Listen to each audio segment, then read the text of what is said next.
Hello दोस्तों, स्वागत है आपका अपने चैनल रोजगार की पाठशाला पे। दोस्तों, आपका एक जो एग्ज़ाम है यूपीपीसीएल एग्जीक्यूटिव असिस्टेंट का, वो कल ख़त्म होने वाला है। ठीक है, कल उसका आखिरी डेट है।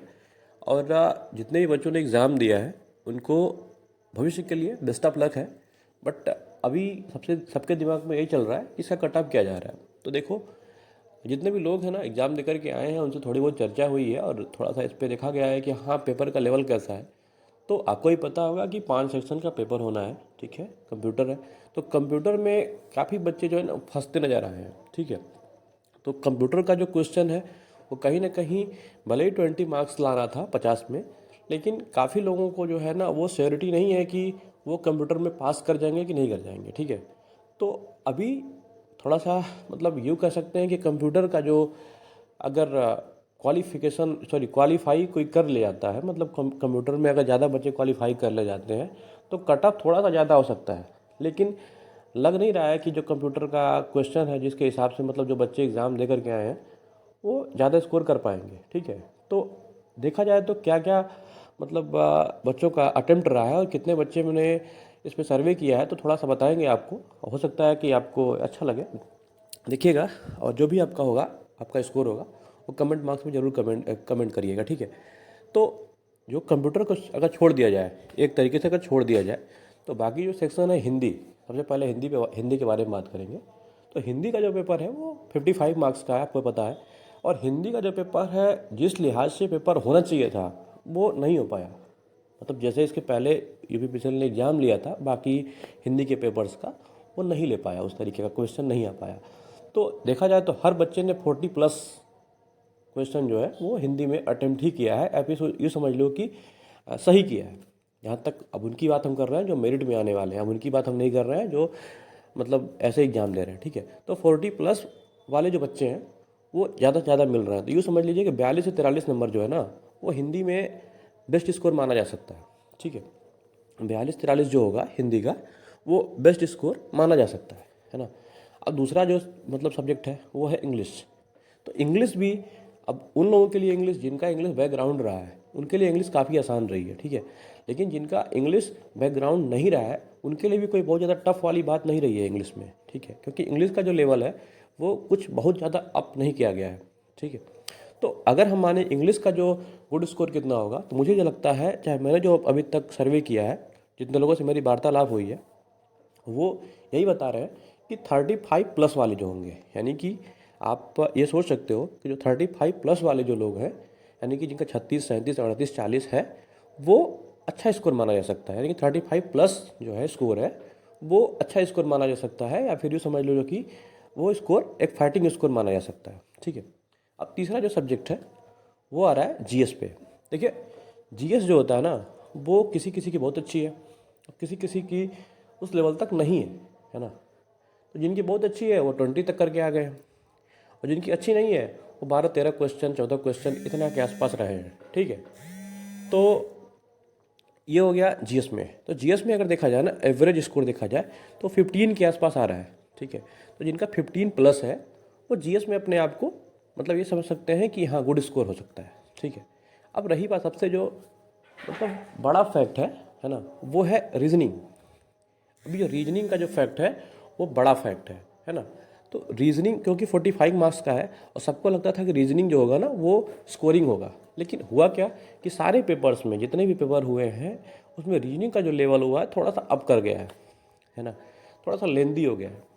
इसमें क्या होगा, बच्चे पजल्ड हो गए हैं।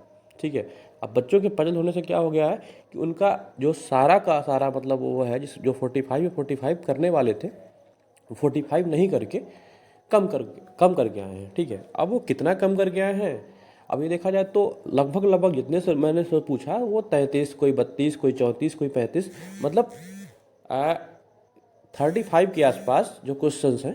ठीक है, और वो क्वेश्चन यूँ मान के चलिए कि जो 45 करने वाले थे वो 35 के अंडर में आ गए, यानी कि 31 से 35 के बीच में आ गए हैं।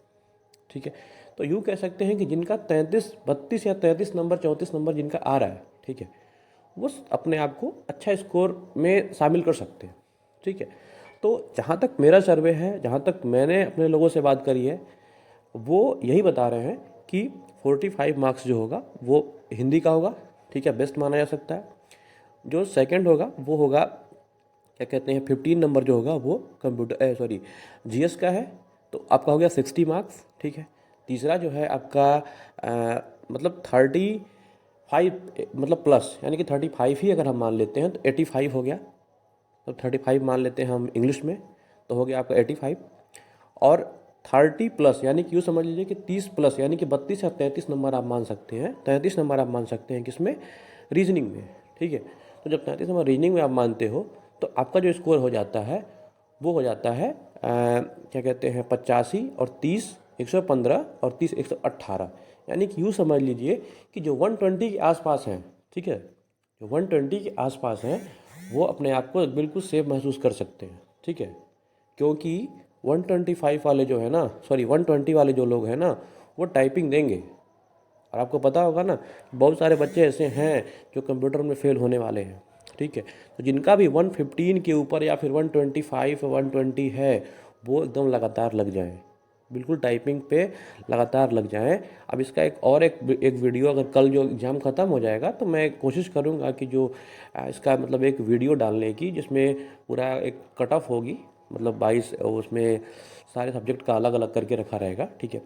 तो मैं कल डालने की कोशिश करूंगा, लेकिन मैं एक लिख के दे रहा हूँ आप लोगों को कि जिनका भी 115 के प्लस है वो लगातार टाइपिंग की प्रैक्टिस करते रहें, क्योंकि टाइपिंग में टाइम नहीं मिलेगा आपको, क्योंकि कंप्यूटर का जो चैप्टर है ना वो काफ़ी ज़्यादा मतलब समझ लीजिए एक तरीके से वो गेम चेंजर होने वाला है। क्योंकि बहुत लोगों का कंप्यूटर ख़राब हुआ है। 20 मार्क्स देखने में आसान लग रहा है कि 20 मार्क्स ही पाना है, बट 20 मार्क्स भी पाना कहीं ना कहीं बहुत से लोगों के लिए कठिन हो रहा है, ठीक है। क्योंकि जो क्वेश्चंस थे वो थोड़े ओ लेवल के थे, है ना, आसान क्वेश्चंस नहीं आए थे, ठीक। तो आप लोग बिल्कुल परेशान मत हो, 115 प्लस वाले जिनका भी 150 अभी आंसर की आ जाएगी 5 जून तक, 5 जून कह रहे हैं 5 दिसंबर तक आंसर की आ जाएगी, और आप लोग अपना मिला लीजिएगा। जिनका भी 115 प्लस आ रहा है वो ठीक है, वो लगातार लग जाएँ, क्योंकि इस बार का पेपर और अगले बार के पेपर में जो इसके पहले हुआ था, अब कोई कहेगा नहीं 125 126, तो भाई इसके इस बार के पेपर में उस वाले पेपर में काफ़ी डिफरेंसेस थी, ठीक है। तो आप लोग बिल्कुल परेशान मत हो, है ना। और ये जो पेपर हो रहा है, ठीक है, इसको ध्यान में रखते हुए 115 प्लस वाले सेफ अपने आप को महसूस कर सकते हैं, और वो टाइपिंग के लिए कॉल किए जा सकते हैं, ठीक है।